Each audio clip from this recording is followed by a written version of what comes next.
జ్ఞానసభ ఆధ్యాత్మిక చర్చా వేదికకు స్వాగతం సుస్వాగతం.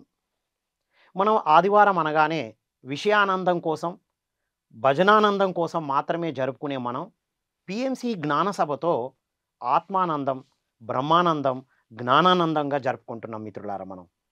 సో, అందులో భాగంగా ఎంతోమంది పిరమిడ్ మాస్టర్స్ మరియు ఎంతోమంది ప్రముఖులు వారు తెలుసుకున్న విషయాల్ని పరిశోధన చేసి ఎంతోమందికి అందిస్తున్న ఆధ్యాత్మికవేత్తలతో చర్చ ద్వారా ఎన్నో అద్భుతమైన విషయాలు తెలుసుకుంటూ వస్తున్నాం మనం. బ్రహ్మర్షి పితామహ పత్రిజీ వారు ఒక అద్భుతమైన విషయం మనకు బోధించారు. West has to learn few things from east, east has to learn few things from west అని.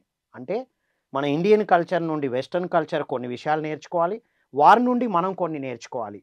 అలాంటి అద్భుతమైన మోడర్న్ టెక్నాలజీలో మనం ఉన్నాం మిత్రులారా.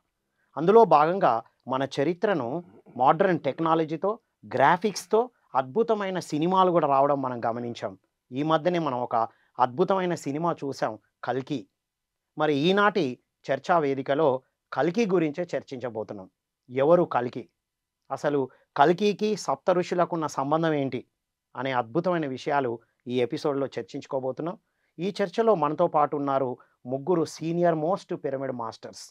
బ్రహ్మర్షి పితామహ పత్రిజీ వారితో సాంగత్యం చేసి ఎంతో ప్రచారం చేసినటువంటి ముగ్గురు మాస్టర్లతో మనం చర్చా వేదికను ప్రారంభించుకుందాం. ముందుగా వారు మ్యాథమెటిక్స్ టీచర్గా, యోగా ఇన్స్ట్రక్టర్గా, సీనియర్ మోస్ట్ పిరమిడ్ మాస్టర్గా ఎంతో సెంటర్స్ని రన్ చేస్తూ ఎంతోమంది మహర్షుల యొక్క జ్ఞానాన్ని, చరిత్రను స్టడీ చేసి ఒక స్పిరిచువల్ యూనివర్సిటీ ద్వారా సర్టిఫికేషన్ పొందినటువంటి రత్నకుమారి గారు. నమస్కారం మేడం. నమస్కారం అండి. బ్రహ్మర్షి పితామహ పత్రిజీతో ప్రారంభం నుంచే వారి సాంగత్యంలో ఎంతో అద్భుతమైన ప్రచారం చేసి ధ్యాన గ్రామీణం ప్రాజెక్ట్ని అద్భుతంగా సక్సెస్ చేసి ఈ మధ్యనే మనం మహేశ్వర మహాపిరమిడ్ సుందరీకరణ చూసాం. అసలు మహేశ్వర మహాపిరమిడ్ అంటే ఇది కదా అనిపించే విధంగా అందులో ప్రముఖ పాత్ర పోషించి దగ్గరుండి ఆ విధంగా నిర్మించినటువంటి సీనియర్ మోస్ట్ పిరమిడ్ మాస్టర్ బ్రాహ్మణ రత్న మారెం శివప్రసాద్ గారు. నమస్కారం సార్. నమస్తే. మరొక అద్భుతమైన మాస్టర్, న్యూ ఏజ్ మాస్టర్ అంటారు వారిని. వారి ప్రచారంలో భాగంగా ఎన్నో సంస్థలకి, అంటే వారు భక్తి యోగంలో ఉన్న వాళ్ళకి ధ్యాన యోగం అందించడం కోసం సద్గురు స్పిరిచువల్ మూవ్మెంట్ని ప్రారంభించిన founder, senior master Vamshi Kiran garu. నమస్కారం సార్. మీ అందరికీ ఈనాటి జ్ఞానసభ కల్కి చర్చకు స్వాగతం సుస్వాగతం. వంశీ గారు చెప్పండి సార్, కల్కి ఎవరు, శాస్త్రం ఏం చెప్తుంది? కల్కి, కలి ఇద్దరున్నారు ఇక్కడ. కల్కి, కలి కలి. రెండు వేరు వేరు. వేరు. కలి మీన్స్ బ్యాడ్, కల్కి మీన్స్ గుడ్. ఓ, కలి బ్యాడ్, కల్కి గుడ్. గుడ్. ఓహో. కలియుగంలో బ్యాడ్ని అంతం చేయడానికి కలిపురుషుడు కల్కి అవతరిస్తాడు. ఇది శాస్త్రం అండ్ కలిపురాణం, ఈ ఎక్సెట్రా సబ్జెక్ట్ అంతా. ఆ కల్కి అంటే వాడిని చంపడానికి గుర్రం మీద వచ్చే, ఒక కత్తి పట్టుకొని గుర్రం మీద వచ్చే ఒక వీరుడు. ఇది మామూలుగా కథల్లో ఉంటుంది, మనకు అర్థం కావడానికి కథ ఆ విధంగా ఉంటుంది. సో నా యొక్క ఉద్దేశం ఏంటంటే, ఈయన ఎప్పుడు వస్తాడు, అందరూ ఆకాశంగా చూస్తున్నాడు. ఎందుకంటే పురాణాలు అదే చెప్పబడింది, ఆకాశంలోంచి ఉద్భవిస్తాడు లేదా పలానా ఇంట్లో పుడతాడు, రకరకాలు ఉంటుంది. సో నా యొక్క వెర్షన్ ఏంటంటే, అది ఎక్కడి నుంచో రాడు. అసలు ముందు ఈయన ఎక్కడున్నాడో ఆయన అక్కడే ఉంటాడు. నెగిటివ్ షేడ్లోనే పాజిటివ్ షేడ్ ఉంటుంది, పాజిటివ్ షేడ్లోనే నెగిటివ్ షేడ్ ఉంటుంది. కలి ఎక్కడ ఉంటే కల్కి అక్కడే ఉంటాడు. ఓహో, బొమ్మ బొరుసులాగా. సో ఈ కలి ఎక్కడ ఉంటాడు, ఫస్ట్ ముందు కలి ఎక్కడ ఉంటాడు తెలుసుకుంటే కానీ కలికి ఎక్కడి నుంచి వస్తాడో తెలియదు. కలి ఎక్కడ ఉంటాడు అనేది స్పష్టంగా చెప్పాలంటే, అది కలి యుగం ఎప్పుడు ప్రారంభమైందో అక్కడి నుంచి గీత కొట్టి ఇక్కడి నుంచి కలి పురుషుడు ఎంటర్ అయ్యాడు. కాబట్టి అధర్మాలు జరుగుతాయి, ధర్మం ఒక పాదం మీద నడుస్తుందని మన శాస్త్రం చెప్తుంది, పెద్దవాళ్ళు చెప్తారు. అంటే ఈరోజు మనం అధర్మంలో ఉండడానికి, మనం హింసాత్మకంగా జీవించడానికి కారణం మనం కాదా? కలి పురుషుడా? అంటే ప్రభావం అంట. కలి ప్రభావం అంటే అంతా ఆయన మీద నెట్టేసి ప్రశాంత ప్రభావం వల్ల అలా ఉన్నాము అని చక్కగా కలి మీద తోసేసి అంతా చేస్తున్నారు. కాదు, మనమే, మన లోపల ఉన్న ఆశామోహాల యొక్క రూపం ఆ కలి. సో దీనిని అంతం చేయడానికి వచ్చేవాడే కల్కి. కల్కి అంటే జ్ఞానవంతుడు. ఆల్రెడీ ఎంతోమంది ఎన్నో అవతారాలు వచ్చారు మన మధ్యకి. ఒకప్పుడు చూడండి, ఆడవాళ్ళని భర్త చనిపోగానే ఆమె చంపేసేవాళ్ళు. దాన్ని మార్చడానికి ఎంతమంది పురుషులు వచ్చారు. తర్వాత భక్తి యోగాల్లో నుంచి ధ్యాన యోగంలోకి ఇప్పుడు ఎప్పుడో ఉన్న ఆ యుగంలో మనుషుల్ని చంపడం రాక్షసత్వం నుంచి ఈరోజు జంతువుని కూడా చంపొద్దు అనే పత్రిజీ వరకు వచ్చిన వాళ్ళందరూ ఎవరు అంటే ఒక కల్కి రూపమే. కాదా? అంటే మంచి చేయడానికి వచ్చిన ప్రతి ఒక్కరు కల్కి రూపమే. ఎగ్జాక్ట్లీ. Wonderful sir. మారం గారు, కల్కి ఎవరు, ఎలా ఉంటారు? కల్కి సృష్టి తత్వంలో సృష్టి మొదలైనప్పటి నుంచి ఈ రెండు ఉన్నాయి. సృష్టి మొదలైనప్పటి నుండి సృష్టి మొదలైనప్పటి నుంచి కొన్ని వేల సంవత్సరాల నుంచి ఉంది. కొన్ని లక్షల కోట్ల సంవత్సరాల సంవత్సరాలు. ఓ బృహస్పతి దేవగురువు, శుక్రాచార్యుడు రాక్షస గురువు. ఈ రెండు కలిస్తేనే విద్యుత్తు జనిస్తుంది. ప్లస్ రెండు ప్లస్సులు కానీ రెండు మైనస్లు కానీ ఏమీ చేయవు. పురాణ ప్రసక్తి ప్రకారం శ్రీకృష్ణ నిర్యాణం జరిగిన తత్క్షణంలో కలి ప్రవేశం జరిగింది. మ్మ్హ్మ్. అంటే కలికి భగవానుడు శ్రీకృష్ణుడు అనుకుంటే కలి భగవానుడు డిస్ట్రక్షన్ అని మనం చెప్పుకోవాలి. మరి సృష్టి తత్వంలోనే మహాప్రళయం, జలప్రళయం అని ఉన్నాయి. ఎందుకున్నాయి అవి? ఇక్కడ కలి అనేది ఇందాక వంశీ గారు చెప్పినట్లు కలికి ఉన్న చోట కలి ఉంటాడు. మీరు చెప్పారు బొమ్మ బుర్సం చాలా అద్భుతంగా. ఇక్కడ కల్ ఆజ్ ఔర్ కల్, కల్ ఆజ్ ఔర్ కల్. మ్మ్హ్మ్. కల్ అంటే నిన్న రేపు, ఆజ్ నిన్న రేపు కలి, ఈ రోజు కలికి. ఓహో. ఎవరైతే నిన్నటి అనుభవాలతో ఈ రోజును కాపాడుకుని రేపటి నిర్మించుకుంటారో వారు ఎప్పుడు కలికి. గతం గురించి దిగులు పడుతూ భవిష్యత్తు గురించి భయపడుతున్నాడు ఎప్పుడు కలి. అంటే ఈ రెండు ఎప్పుడూ మనలో నిరంతరంగా ఉంటాయి. ఒకవైపు కలి, ఒకవైపు కల్కి. Wow, ultimate point. నిన్న రేపు కలి, నేడు మాత్రమే కల్కి.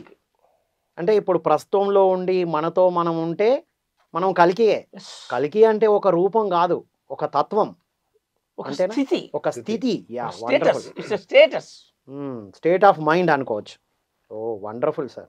మేడం గారు, నేను పురాణాలు చెప్పిన వర్షన్లో చెప్తున్నాను. ఏమనంటే కల్కి భగవానుడి గురించి మనకి శ్రీకృష్ణ భగవానుడు తను పరమపదించే ముందు చెప్పారు. ఏమనంటే ఇంకా రాబోయేదంతా కూడా కలియుగం అని చెప్పారు. అప్పటి నుంచి ఇక నెక్స్ట్ ఏమంటే మళ్ళీ విష్ణుమూర్తి యొక్క 10వ అవతారము కల్కి అవతారం. పురాణాల వర్షన్లో చెప్తున్నాను నేను. అయితే ఈ కల్కి గురించి ఎందులో ఉందంటే మనకి విష్ణు పురాణంలో ఉంది, అలాగే భాగవతంలో ఉంది, ఇలాగా ఇంకా అగ్ని పురాణం అని ఇలా కొన్నిట్లో కల్కి గురించి ఉన్నదన్నమాట. అయితే అలాగే కల్కి పురాణం ఉంది ప్రత్యేకంగా. అయితే కల్కి గురించి ఏమి చెప్పారంటే ఎప్పుడైతే కనుక ప్రపంచంలో ఎక్కువగా దుర్మార్గము ఇవన్నీ ఎక్కువగా ప్రబలుతాయో అప్పుడు మరలా అంతకుముందు ఎలా అయితే త్రేతాయుగంలో శ్రీరామచంద్రుడు గాను, అలాగే అంటే కృతయుగంలో నరసింహస్వామిలాగా వచ్చారు, త్రేతాయుగంలో శ్రీరామచంద్రుడు, అలాగే మనకి నెక్స్ట్ ద్వాపర యుగంలో కృష్ణ పరమాత్ముడు వచ్చినట్లే మళ్ళీ కలియుగంలో, కలియుగాంతరంలో అంటే కలియుగం ఎండింగ్లో కల్కి భగవానుడు తన యొక్క 10వ అవతారంలో వస్తాడు అనేది మన పురాణాల వర్షన్ అన్నమాట ఇది. ఓకే. అలా వచ్చినప్పుడు కల్కి భగవానుడు మళ్ళీ ఎక్కడ జన్మిస్తాడు అనే దాని గురించి శంబలలో జన్మిస్తాడు అని ఇలాగా కల్కి గురించి ఉందన్నమాట. ఆయన ఒక తెల్లటి గుర్రం మీద వస్తాడని చెప్పి, ఆ గుర్రానికి దేవదత్త అని పేరుందని, అలాగే ఒక చిలక కూడా ఉంటుంది, దానికి సర్వజ్ఞాని అని పేరుంది. చిలక కూడా అంటే అందులోనే ఉంది, సర్వజ్ఞాని అని పెట్టారు పేరు. సర్వజ్ఞాని. అలా అంటే అలాగే ఆయన శివుడి గురించి ఎప్పుడు కూడా మనకు తెలుసు. ఆయన కూడా ధ్యానం చేసేవాళ్ళు. కృష్ణ పరమాత్ముడిగా ఉన్నప్పుడు ధ్యానం చేశారు, శ్రీరామచంద్రుడిగా ఉన్నప్పుడు ధ్యానం చేశారు. ఆయన ఎవరి కోసం చేశారు అంటే శంకరుడి కోసం చేశారు, శివ పరమాత్ముడి. కానీ ఆయన ధ్యానం చేసేవాళ్ళు ఎవరి కోసం అంటే రాముడు అని కృష్ణ పరమాత్ముడి గురించి, అలా విష్ణుమూర్తి. ఈ విధంగా వర్షన్ ఉంది మనకి. అలాగే ఇప్పుడు కూడా ఏమంటే తిను పరశురాముడు తినికి విద్య నేర్పారని మనకంటే పురాణ వర్షంలో అలా నేర్చుకుని తర్వాత తను కలిని అంతమొందించడానికి కలికి విద్యాభ్యాసం నేర్చుకుని, అలాగే తర్వాత శివుడి గురించి తపస్సు చేసి ఒక అస్త్రాన్ని సంపాదించుకుని ఈ ఏదైతే గనక కలిపురుషుడి యొక్క అగత్యాలు ఇవన్నీ అంటే ఈ కలి ప్రభావం అందరి మీద పడుతుంది, దాన్ని నాశనం చేయడం కోసమే కల్కి వస్తున్నాడు అనేది ఇది పురాణాల వర్షంలో ఉందన్నమాట. అంటే రాముడు కృష్ణుల వారిలాగా కలికి కూడా ఒక రూపం అని చెప్పబడ్డది. అవునండి. మేడం ఇప్పుడు ఈ హింసాత్మకమైన చర్యలు అనేటివి ఆ. యుగ ప్రభావం వల్ల జరుగుతుందా, మన వల్ల అలాంటి అంటే ఎనర్జీ వస్తుందంటారా? అంటే ఇందులో రెండు ఉన్నాయండి. ఉమ్, ఒకటి యుగ ప్రభావం కూడా పడుతుంది, ఉమ్, అలాగే ఇంకోటి ఏంటంటే మనుషుల్లో కూడా ఉంటుంది. ఓకే, ఎప్పుడు కూడా మనుషుల ఇప్పుడు తత్వమే. తత్వం ఉంటుంది, యుగ ఉమ్, ప్రభావం కూడా ఉంటుందండి. ఓకే, రెండు ఉంటుంది. నెక్స్ట్ మళ్ళీ మీరు అడుగుతున్నప్పుడు నేను దాన్ని మళ్ళీ చూద్దాం. ఎక్స్ప్లెయిన్ Yes, చేస్తాను, madam. ఎలాగా Wonderful. మనకి ప్రభావం అనేది ఎలా పడుతుంది అనేది. అంటే నేను ఇది చెప్తుంది ఇప్పుడు మీకు ఓన్లీ పురాణాల వర్షంలో. పురాణాల వర్షన్లో కల్కి ఆ, అంటే ఏం చెప్పారు అని ఆ, చెప్తున్నారు. కల్కి ఏం Wonderful. చెప్పారు, కల్కి గురించి పురాణాలు ఏం చెప్తున్నాయి. Right. ఆయన ఇలాగ పద్మావతిని వివాహం చేసుకున్నట్లు, అంటే లక్ష్మీదేవి పద్మావతిగా రావడము, అలాగే వైష్ణవిదేవి రమగా రావడము, వారిని వివాహం చేసుకోవడము, తర్వాత కలి మీద ఈయన యుద్ధం ప్రకటించడం. Wonderful madam. చక్కగా చెప్పారు, చక్కగా. వండర్ఫుల్. వంశీ గారు చెప్పండి, అసలు ఈ హింసాత్మకమైన చర్యలు, ఈ కలి అనేది యుగ ప్రభావం వల్ల మనుషులు అలా ప్రవర్తిస్తారా, మనుషుల యొక్క స్వభావం వల్ల అలాంటి యుగాలు వస్తాయా? యాక్చువల్గా ఇందాక మారం గారు ఒక అద్భుతమైన పాయింట్ చెప్పాడు. సృష్టి ఆరంభం నుంచి ఉంది ఇది. ఓకే, సృష్టి ఆరంభం, నో డౌట్.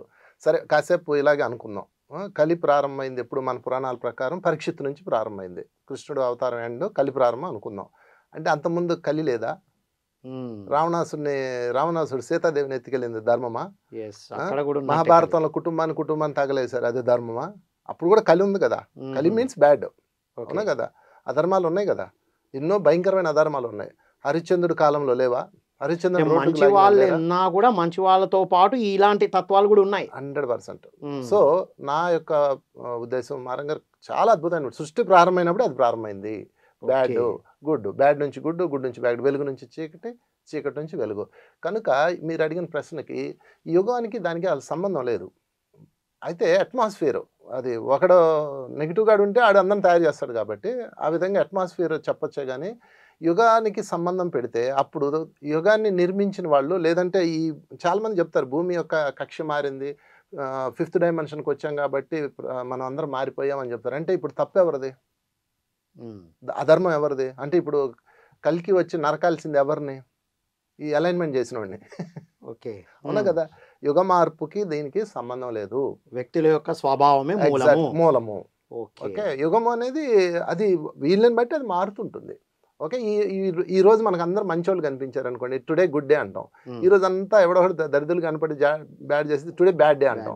డేకి దానికి సంబంధం లేదు. నిజానికి డే అలాగే ఉంది. అలాగే ఉంది, ఎగ్జాక్ట్లీ. వ్యక్తులను బట్టి, మన స్వభావాన్ని బట్టి, మనం ఫీల్ అయిన ఎనర్జీని బట్టి అది గుడ్డా బ్యాడా డిసైడ్ అవుతుంది. ఎగ్జాక్ట్లీ. సృష్టి మొత్తం అద్భుతమే. వావ్, ప్రతి సెకను అద్భుతమే. భగవంతుడు సృష్టించిన ప్రతి కాలము, ప్రతి సెకను అద్భుతమే, గుడ్డే. దాన్ని మనం బ్యాడ్ చేసుకుంటాం, గుడ్ చేసుకుంటాం, మన చేతిలో ఉంటుంది. అది నా యొక్క ఉద్దేశం. సో ఇది ఆ పాయింట్. Wonderful sir. యుగము యోగము, యుగము యోగం, యోగము, యోగము దాని స్థితిని అద్భుతంగా ఇట్లా విస్తరింపజేసినప్పుడు యుగం మారి తీరాలి, తప్పదు. కారణం 4,50,000 సంవత్సరాలు ఉన్నటువంటి కలియుగము 3rd డైమెన్షన్ నుంచి 5th డైమెన్షన్ స్కిప్ అయి ఈ కొద్ది కాలంలో సత్యయుగం మొదలైంది. 2012 డిసెంబర్ 21 మధ్యాహ్నం 12 గంటల కాలం నుంచి. 4th డైమెన్షన్ అనేది ఏమో మనుషులకు తెలియకుండా స్కిప్ అయిపోయింది. కారణం యోగం. ఓహో, యోగము వల్ల యుగము మారింది. కూడా మారుతుంది. అంటే యోగం అంటే వ్యక్తులు చేసే సాధన, వ్యక్తి కంటే కూడా ఒక సమిష్టి అని అర్థం. సమిష్టి సాధన. సమిష్టి సాధన. ఓకే, ఓకే, ఇది ఇంకో మాట చెప్తాను నేను. కలికిలో కలి ఉంది, కలిలో కలికి ఉంది. కృతయుగం ఉంటాం మనం, సత్యయుగం. సత్యయుగంలో మొదట ఆ సత్యయుగం హిరణ్యాక్షుడు, హిరణ్యకశిపుడు ఉన్నారు. ప్రహ్లాదుడు, బలి చక్రవర్తి ఉన్నారు, శిబి చక్రవర్తి ఉన్నారు. కృతయుగంలోనే ఉన్నారు వాళ్ళు. అంటే ఆ కృతయుగంలో కలి ఉన్నాడు కదా హిరణ్యాక్షుడు, హిరణ్యకశిపుడు. అక్కడే అదే ఇంట్లో పుట్టాడు కదా ప్రహ్లాదుడు. ఎక్కడ పుట్టాడు? ఎగ్జాక్ట్లీ అదే కుటుంబంలో, అదే కుటుంబంలో పుట్టాడు కదా. మరి తండ్రిని చంపించడానికి కూడా వెనకాడలేదు కదా ప్రహ్లాదుడు. అంటే ఏంటి అర్థం? మన లోపలనే ఒకవైపు కలి ఉంటే మరొక వైపు కలికి ఉన్నాడు. ఎగ్జాక్ట్లీ. ఈ పురాణాలన్నీ ఈ విధంగా మనకు ఎందుకు సబ్మిట్ చేస్తున్నాయంటే ఇందాక మేడం చెప్పినట్లు మనిషి ఒక కథారూపంలో, ఒక ఇతిహాస రూపంలో, ఒక పాత్ర రూపంలో చెప్పితే తప్ప వాడికి ఎక్కదు. సపోజ్ విగ్రహాలు ఎందుకున్నాయి? స్ఫూర్తి కోసం. అది ఈ ఇతిహాసాలు కూడా స్ఫూర్తి కోసమే. ఓ అచ్చా. ఇప్పుడు జరిగినాయా లేదా అనే మీమాంస మనం పుట్టక ముందు నుంచి ఉంది. ఇవాళ నాకు 70 సంవత్సరాలు, ఈవిడకి 50 ఉండొచ్చు, ఈయనకు 55 ఉండొచ్చు, మీకు 50 ఉండొచ్చు. కానీ మనం పుట్టక ముందు తరతరాల నుంచి కూడా ఇతిహాసాలు ఉన్నాయి. అటు బైబిల్ ఉంది, ఇటు ఖురాన్ ఉంది, ఇటు గురు గ్రంథ సాహిబా ఉంది. ఇవన్నీ ఉన్నాయి కదా. అన్నిటి మూలం ఒకటే, మహామూల చైతన్యం గురించి చెప్తుంది. బ్లాక్ హోల్ గురించి తెలిసిన వాళ్ళు ఆ బ్లాక్ హోల్ అంతరంలో ఏముంది, అది బ్లాస్ట్ కావడానికి కారణం ఏంటి, మరీ సృష్టి అంటే బ్లాక్ హోల్ బద్దలు కావడం అంటే డిస్ట్రక్షన్ కావడానికి కారణం ఏంటి, మళ్ళీ సృష్టి రావడానికి కారణం ఏంటి. ఆ డిస్ట్రక్షన్లో కూడా మహావిష్ణువు మత్స్యావతారం ధరించి సప్త ఋషులని, అప్సరసలని, ఇంద్రజమ్నుడు అనేటువంటి చక్రవర్తిని, బీజాలను, ఔషధాలను కాపాడి వారిని ఒడ్డుకు తీసుకెళ్తాడు. అంటే డిస్ట్రక్షన్ అంటే ట్రాన్స్ఫర్మేషన్. మనకు చూడడానికి డిస్ట్రక్షన్ లాగా కనబడుతుంది, అంతే కదా. ఇప్పుడు భారీ వర్షము వరదల్లాగా కనబడుతున్నాయి, కానీ అది శుద్ధి కార్యక్రమం అని మనం అర్థం చేసుకుంటాం. అసలు దేవతలను సృష్టించింది ఎవరు, రాక్షసు సృష్టించేవారు ఒకరే కదా, ఒకరే కదా, ఇద్దరా? తండ్రి కశ్యప ప్రజాపతి, కద్రువ వినత, అదితి దితి, సింహిక, వీళ్ళందరూ కశ్యప ప్రజాపతి భార్యలు. అదితికి పుట్టిన వాళ్ళు దేవతలు, దితికి పుట్టిన వాళ్ళు రాక్షసులు, సింహికకు పుట్టిన వాడు రాహువు. బీజం ఒకటే, బిందువులు తేడా. బీజం ఒకటే, బిందువులు తేడా. వా, వండర్ఫుల్ సార్. అంటే ఓవరాల్గా వ్యక్తుల స్వభావమే యుగాన్ని అలా తీసుకొస్తుంది అంటారా? యుగ ప్రభావం కూడా కొంతవరకు ఉంటుంది ఇక్కడ. యుగం వర్తిస్తుంది ఎందుకంటే వ్యక్తుల స్వభావం కాలాన్ని బట్టి నడుస్తూ ఉంటాడు. అడిగిన సమయం, ఉషోదయ పూర్వం అడిగింది అదితి, సాయం సంధ్యా సమయంలో అసురంలో అడిగింది దితి. ఆ సమయాన్ని బట్టి, ఆ మేటింగ్ని బట్టి సృష్టి జరిగింది. కాలంతో కనెక్టివిటీ కదా, కాలం యుగం అంటే కాలమే కదా. సో కాలము, కల్కి ఇవన్నీ యుగము, యోగము ఇవన్నీ అవినాభావ సంబంధంలో ఉండి ఈ పదజాలం, పదప్రయోగం అంటే సందర్భాన్ని బట్టి అన్వయించబడతారు. అంటే ఓవరాల్గా మీరు చెప్పిన దాన్ని బట్టి సార్, యుగములో వచ్చేటువంటి మార్పు యోగముతో మార్పు చెందించుకోవచ్చు, అది సమష్టి యోగంతో. అది కూడా డిస్ట్రక్షన్ వైపు కావచ్చు, కన్స్ట్రక్షన్ వైపు కావచ్చు. All right sir, wonderful. Madam, ఇందాక మీరు బిగిన్ చేశారు కదా, ఇద్దరు సార్లు చెప్పింది కూడా చాలా బాగుందండి. ఎందుకంటే అందులో ఉంది సత్యం. ఇప్పుడు అదే ఏమంటే ప్రతి యుగములో కూడా, అంటే ఇప్పుడు మనం కృత యుగం తీసుకుంటే కనుక కృత యుగంలో కూడా కొంత అరాచకాలు జరిగినాయి. హిరణ్యకశిపుడిని చంపడం జరిగింది. అలాగే మరలా త్రేతాయుగంలో శ్రీరామచంద్రుడు రావణాసురుడిని వధించడము, అలాగే మళ్ళీ ద్వాపర యుగంలో శ్రీకృష్ణ పరమాత్ముడు కంసుడిని వధించడము, ఇవన్నీ అంటే ఏంటి, అక్కడ చెడు ఉన్నట్లే. చెడు ఉంది, యుగ ప్రభావం కూడా కొంత ఉంది అంటారా?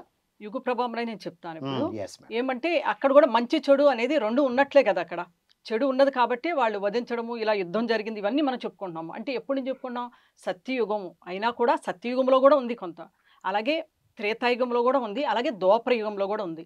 అంటే ప్రత్యేకంగా ఇప్పుడే ఉన్నది అనేది మనకి తెలుస్తుంది. ఇప్పుడు అది ప్రతి టైంలో ఉన్నట్టు కనబడుతుంది, ఎక్కువ ఉన్నట్టు కనబడుతుంది, అంతే కదా. అయితే ఇప్పుడు ఎక్కువ ఉన్నదని కూడా మనం అనలేమండి, ఎందుకంటే ఇప్పుడే మెరుగుగా ఉందని కూడా చెప్పొచ్చు మన పరిస్థితులు. ఎందుకంటే ఇప్పుడు కన్నా ఇంకా 500 years బ్యాక్ అంటే మనకి ఔరంగజేబు వీళ్ళందరూ అనగా మహమ్మద్ ఖిల్జీ, తను నలంద యూనివర్సిటీని ఎంత దారుణంగా చేశాడు. అంటే రాక్షసత్వం అనేది ఉంది, ఈ కలియుగంలో కూడా ఉన్నది, కొంత జరిగింది ఇలాగని. అంటే మనము ఇప్పుడు ఏంటంటే పురాణాల ప్రకారము కల్కి వచ్చి మనని ఇలాగా చేస్తాడు అని చెప్పి అందరూ చాలామంది ఎదురు చూస్తూ కల్కి భగవానుడు అవతరణ జరుగుతుందని ఎదురు చూస్తున్నారు కదా. నిజానికి కల్కి అంటే మనకి అక్కడ వైట్ తెల్లటి గుర్రం మీద వస్తున్నట్లు మనకు చెప్తారు. అంటే అక్కడ ఏంటి, అది ఒక లైట్, ఒక ఎనర్జీ, ఒక శక్తి, అది ఒక ఎనర్జీ అనుకోవాలి మనం. అది అంటే ఎప్పుడైతే ఆ ఎనర్జీ, ఆ శక్తిని ఒక తెల్లటి గుర్రంతో కంపేర్ చేసి ఉండొచ్చు. అంటే ఇప్పుడు సార్ చెప్పారు కదా ఏమనంటే అది కంపారిజన్లో మనకి తెలియడం కోసము ఆ విధంగా చెప్పారని. అలా ఇది ఒక కథగా తీసుకోవచ్చు. ఎలా అంటే మనకి పిల్లలకు కూడా చూడండి, జంతువులు కథలు అవన్నీ చెప్తారు. నిజంగా జంతువులు మాట్లాడినాయా, ఎందుకంటే అది ఉపమానంగా చెప్తారు వాళ్ళకి అర్థం కావడం కోసం. అలాగే మనకు కూడా ఈ పురాణాల్లో ఈ స్టోరీస్ ఎందుకు వచ్చినాయి అంటే మనము దాన్ని అర్థం చేసుకోవడం కోసం, దాన్ని యాజ్ ఇట్ ఈజ్గా తీసుకోవాలని ఏం లేదు. అయితే ఇది కలియుగానికి ఎలాగ వర్తిస్తుందంటే ఇక్కడ ఇంకొకటి కొంతమంది గురువులు చెప్పింది, సూపర్ సన్ ఉంటుంది. సూపర్ సన్ మన సోలార్ సిస్టము. ఈ యుగాలు మార్పిడి మనకి ఈ కలియుగం అనేది ద్వాపరయుగం అయిపోయి 5124 సంవత్సరాలు అయ్యింది. దాన్ని ఈ యుగాలు నాలుగిటిని కూడా సగముగా చేసినప్పుడు మళ్ళీ 2592 కింద అలా డివైడ్ అవుతూ ఉంటుంది. అయితే మనకి దోపర తర్వాత కలియుగం వచ్చింది. ఈ కలియుగము తర్వాత మళ్ళీ ఏమొస్తుంది అంటే గనక కలియుగం తర్వాత మరలా మనం ఏమంటే కలియుగము సత్యుగము ఈ 2 కలిపి ద్వాపర యుగాన్ని త్రేతాయుగాన్ని డివైడ్ చేస్తున్నాయట. ఓహో! అయితే మనకి సూపర్ సన్ అన్నాం. సూపర్ సన్ను మన సోలార్ సిస్టమ్. అయితే ఆ సూపర్ సన్ ఎప్పుడైతే మనము ఒక్కొక్క యుగం దాటుతూ వెళ్తామో అది దూరం అవుతూ ఉంటుందట. సూపర్ సన్ దగ్గరగా ఉన్నప్పుడు సత్యుగంలో ఉన్నప్పుడు మనుషుల మీద దాని ప్రభావం కూడా మన ఆరా మీద, మనకు ఎనర్జీస్, మన పంచకోశాల మీద ఉంటుంది దాని ప్రభావం. అలా అని మొత్తం దానితోనే మనం నడుస్తున్నామని కాదు. మనము కొంతవరకు ఉంటది. కొంతవరకు ఆ ప్రభావం అనేది మన మీద పడుతుంది కొంత. అంటే ఆల్రెడీ ఈ చెడు స్వభావంతో ఉన్నప్పుడు ఆ ప్రభావం చూపిస్తదేమో అలా అనుకోవచ్చు అంటారా? అంటే చెడు స్వభావంతో అని కాదు, ఏమంటే మనము చెడ్డగా ఉండేవాడు వాడు అలా గుణం మార్చుకోకుండా ఉండగలిగేంత ఉంది వాళ్ళు. మంచి వాళ్ళు ఇలా యుగం మారినా కూడా వాళ్ళ స్వభావాన్ని మార్చుకోకుండా ఉండే తత్వం కూడా ఉంది. అది వాళ్ళకి యోగంతో వస్తుంది. అచ్చా, మొత్తం మీద యుగానికి యోగానికి పతంజలి మహర్షి చెప్పినట్లు యోగం బ్రహ్మచర్యం ఇవన్నీ కదా వాళ్ళు అంటే సాధనల ద్వారా వాళ్ళు అలా ఉండగలుగుతారు. ఏ యుగం మారినా వాళ్ళ మీద ప్రభావం పడదు. అది కొంతమంది మీద. జనరల్గా ఏమంటే యుగం యొక్క ప్రభావం కొంత అనేది పడుతుంది. మనుషుల యొక్క ఆరా, వాళ్ళ యొక్క పంచకోశాల మీద పడే అవకాశాలు అనేవి ఉన్నాయన్నమాట. అంటే ఎప్పుడైతే మనం సత్యుగం నుంచి త్రేత నుంచి ద్వాపర నుంచి కలియుగానికి వచ్చాము. అయితే ఇప్పుడు ఇంకొక విషయం ఏమంటే మనకేమంటారంటే కలియుగం అవ్వగానే సత్యుగంలోకి వెళ్తాము అని. అయితే కొంతమంది ఏమంటారంటే కలియుగం అవ్వగానే సత్యుగంలో కాకుండా కలియుగం నుంచి ద్వాపరకి అంటే కొంచెం ఇంక్రీజ్ అవుతూ ద్వాపర నుంచి త్రేతాకి ఈ విధంగా మనం గనక లెక్కలు చూసుకుంటే ఇప్పుడు ద్వాపర యుగం మనకు వచ్చేసింది. వచ్చేసి ద్వాపర యుగం అన్నారు. ఇంత ఎక్స్‌ప్లనేషన్ లేకుండా ఈ ద్వాపర యుగము అయిపోయి నెక్స్ట్ త్రేతాలోకి వెళ్ళబోతున్నాం అంటారు ఇంకో 60 years లో. అంటే చేంజెస్ చూడండి, ఒక మాదిరి చూస్తే వెనకటి ఆ కాలం కన్నా కూడాను ఈ కాలంలో ప్రతి ఒక్కరిలో కూడా వాళ్ళ యొక్క స్వతంత్రంగా మాట్లాడే హక్కు వచ్చింది ఇప్పుడు. అప్పటి కాలంలో రాజు యొక్క శాసనాన్ని అవలంబించి ప్రజలు నడుచుకోవాలి. కానీ ఇప్పుడు ప్రజల యొక్క ఇష్టాలకు కూడా ఇక్కడ ప్రాముఖ్యత ఉంది. అలాగే స్త్రీల విషయంలో చూస్తే కూడా స్త్రీలకు కూడా ఉంది. ఈ రోజు నేను ఇక్కడ ఉండి చెప్పగలుగుతున్నానంటే మరి అందరి ప్రభావం ఉండబట్టే కదండి, అందరిది కూడా ఉంది కాబట్టి కదా. అలాగే ఎంతో మంది ఈ రోజు స్త్రీలకు ప్రాధాన్యత ఇస్తున్నారు. అంటే గతంలో ఇవ్వలేదంటే చాలా తక్కువగా ఉండేది వాళ్ళ ప్రాధాన్యత. ఇప్పుడు రాముడి కాలమైన త్రేత అయినా ద్వాపరైన ఆ కాలంలో కూడా మనుషుల్ని బానిసల కింద అమ్మేవాళ్ళు రోడ్ల మీద పెట్టి. ఇప్పుడు మనకి సత్యహరిశ్చంద్రుడి కాలంలో కూడా ఉంది అది. ఏమనంటే రోడ్ల మీద పెట్టి పనులు చేయడానికి వాళ్ళు డబ్బుల కోసము అమ్ముతూ ఉండేవాళ్ళు. అది అప్పుడు కూడా ఉంది ఆ సిచ్యువేషన్. అంటే దాన్ని బట్టి మనకు అర్థమవుతుంది ఏంటంటే మంచి చెడులు ప్రతి యుగంలోనూ ఉన్నాయి. అలాగని ఇప్పుడే చెడు కనిపిస్తుందని కాదు. అయితే ఇంకొకటి అందరూ జనరల్గా చెప్తుంది ఏంటంటే ఇప్పుడు ఈ కాలంలో వివాహాల కానించి ఏమంటే ప్రతిది కూడా యజ్ఞాలు చేయట్లేదు, వేదాలు లేవు, అన్నీ కాదంటున్నారు, ఇలాగ వెళ్ళిపోతున్నారు జనాలంతా కూడా పెడదాబట్టి. ఇలా చాలా మంది భక్తులు చెప్తున్నారు. బాగా విదేశాలు వెళ్ళిపోతున్నారు, మొత్తం సంస్కృతిని పాడు చేస్తున్నారు. కానీ నేనేమంటానంటే నేను చదువుకుంటున్నప్పుడు అప్పటికి ఇప్పటికి నేను అనుభవించింది ఏంటంటే చాలా చేంజెస్ వచ్చినాయి. ఎలా అంటే నేనున్నప్పుడు యూత్ కానీ మేము కానీ దేవుడు ఉన్నాడు అంటే మేము చాలా తక్కువగా భావించేవాళ్ళం. దేవుడు ఉన్నాడు అంటే మేము చాలా మాకేం తెలియదు అని. దేవుడు లేడు అనే పదం చాలా గ్రేట్గా ఉండేది. దేవుడు లేడు ఇవన్నీ వీళ్ళు ఏదో మూఢనమ్మకాలు పూజలు చేస్తున్నారు ఇది చేస్తున్నారు అన్న నెగ్లిజెన్సీగా కొంచెం అలాగే నేను కూడా అలాగే ఉండేదాన్ని. అలా ఎక్కువ మంది యూత్ ఉండేవాళ్ళు. అలాగా ఈ పూజలు కూడా పెద్దవాళ్ళే చేసేవాళ్ళు. కానీ పిల్లల్లో పెద్దగా కాలేజీలు చదువుకునేవాళ్ళు కానీ వీళ్ళు కానీ పెద్దగా భక్తి భావన ఇవన్నీ నేను చూసిన వర్షంలో తక్కువగా అనిపించింది నాకు. కానీ ఈ రోజు చూస్తుంటే నిజంగా యూత్ యంగర్స్ వాళ్ళు అట్రాక్ట్ అవుతున్నారు. ఎంతమంది గురువుల దగ్గరికి వెళ్ళి నేర్చుకుంటున్నారు, కొంతమంది వింటున్నారు. మెయిన్ ఏంటంటే చెప్పేది వింటారు. నేనైతే ఎన్నో కూడా వినలేదు ఆ సమయంలో. అదంతా ఏదో వాళ్ళు పెద్దవాళ్ళు ఏదో వాళ్ళు ఇలాగ చెప్పుకుంటుంటారు రామాయణ మహాభారతాలు అని. అదిను సినిమాల ప్రభావం వల్ల దీన్ని తప్పుగా కూడా అర్థం చేసుకుని ఏముందలే రామాయణం అంటే వినేది ఏముందలే ఇలా కూడా ఒక నెగ్లిజెన్సీ కింద వచ్చింది. కానీ ఈ రోజు చూస్తే నాకే ఆశ్చర్యంగా ఉంది. ఏమంటే వాళ్ళు ఒక్కొక్కరు యంగర్సే తక్కువ ఏజ్లో ఉండి కూడా వాళ్ళు ఎన్నో విషయాలు తెలుసుకోవాలని ఆసక్తితో గురువులను చేరడము ఇది చేస్తుంటూ కనబడుతుంది మనకి. ఎస్ మేడం, యువత ఆధ్యాత్మికత వైపు రావడం అనేది ఇప్పుడు గమనిస్తున్నాం.